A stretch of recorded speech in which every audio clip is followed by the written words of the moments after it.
Marilyn Monroe estate defends Ana de Armas is the next topic. Why am I speaking about this? Well, I'm going to use this, and I'm going to use my favourite word, conduit. I'm going to use this as a conduit to speak not only about this, but to speak about the Lord of the Rings, the Rings of Power. Because I've been having a conversation with some misguided individuals in the comments section of our reaction to Rings of Power, the trailer. And these individuals, clearly passive racists, not happy they don't have an all-white cast in a Tolkien adaptation. And I'm going to go on a little rant potentially about this before I round the show up, about adaptations and what I keep sorting this mic because it's doing my nutting, and why it's an adaptation is an adaptation in a sense. The clue should be in the name. Adaptation. It's someone else's vision of a story. It may not align with your vision of a story, but then you can always go and make the story yourself if you're not fucking happy in your vision. If you've got the talent and you can get a studio to give you millions of dollars to make it happen. We're going to get into this. We'll bring this up. I can't understand this, man. Basically, you've got the same idiots online criticising Ana de Armas now for her portrayal as Marilyn Monroe. Norma Jean, I think that's what her name was. I didn't realise that. I don't know if that is her name. Saying that, yeah, she's not changed her accent. She's not speaking in breathy tones. This isn't the Marilyn we know and love. Cancel her. Boycott the movie. Dislike ratio on YouTube. Well, I'm going to get into it. The actual estate have defended it, and the reason I'm using this as a conduit as well, Tolkien estate. I'll get into it in a moment. Variety. Marilyn Monroe estate owner Mark Rosen, president of entertainment at Authentic Brands Group, offered a statement in response to the controversy over de Armas playing Marilyn Monroe. But Ana de Armas is a brilliant youngish actor. I think she's about the same age as me. Brilliant actor, coming to the peak of her abilities. Hot property in Hollywood, and she looks like Marilyn Monroe. I mean, look at her.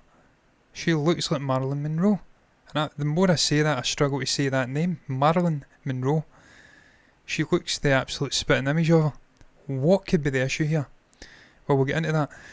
He praises the casting based on what he saw in the trailer and recognises that de Armas has big shoes to fill with playing such a beloved icon and a broken icon as well. The sort of perfect example of humans and what we're all about, with sometimes multiple facades, one for the public, one for the private, one for the internal, and how that can really impact on someone's mental health. They can go down slippery slopes. Marilyn certainly did, and it didn't end well for her. That's why this movie's looking like a captivating one. Maybe some fantasy in there, maybe fictionalised, but those type of figures are the best ones to do biopics about, because you can really get into it and give a real performance if you're a talented enough actress, and as I says, I think Ana de Armas is. Marilyn Monroe is a singular Hollywood and pop culture icon that transcends generations in history. Any actor that steps into that role knows they have big shoes to fill. Based on the trailer alone, it looks like Anna was a great casting choice, as she captures Marilyn's glamour, humanity and vulnerability. We can't wait to see the film in its entirety. Now, why we have people like this having to come out and defend this choice? Because she's still speaking with a slight Cuban accent, or she's not given breathy tones. She doesn't sound exactly like Marilyn Monroe spoke 50 years ago, or however long ago it was, 70 years ago, 60 years ago. It blows my mind. She's not Marilyn Monroe. It's an adaptation. She is an actor playing Monroe. She's given her own performance, her own take on the troubled star. That's what you do in an adaptation. It's a group of creatives' take on a story. They are delivering it. That's what to adapt means.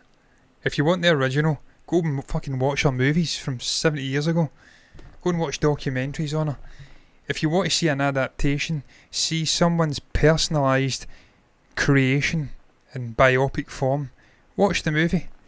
Watch Ana de Armas speaking as Marilyn. Forget that it's a Cuban accent. Forget that she's not speaking in breathy tones like Marilyn did. apparently, and just fucking enjoy the movie. There is too many panty wetters in modern day life, permanently upset about everything. And in the case of Lord of the Rings of Power, which I'm about to get into, because this is kind of what I used this to get into. I didn't address it directly, but I'm going to address it now.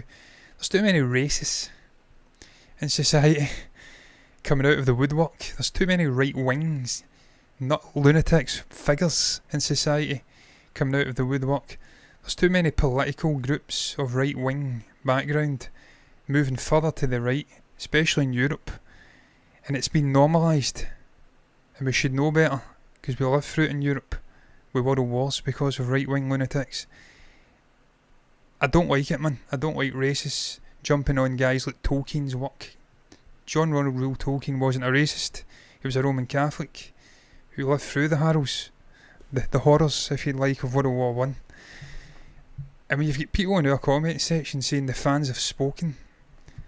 They fucking haven't spoken, because misguided idiots who follow racists on YouTube have disliked a video does not mean that the Lord of the Ring fan base has spoken.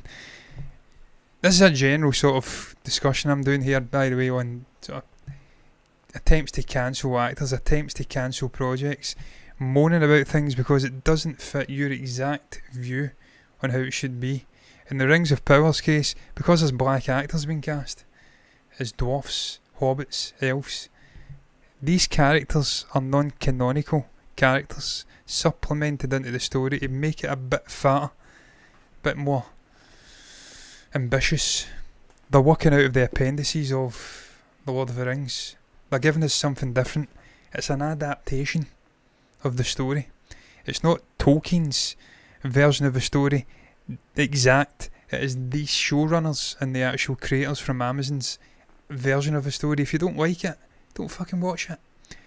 Why dislike videos? Why pursue things you don't like? It's going to make you an unhappy person in the end. I can't get my head around it. It confuses me.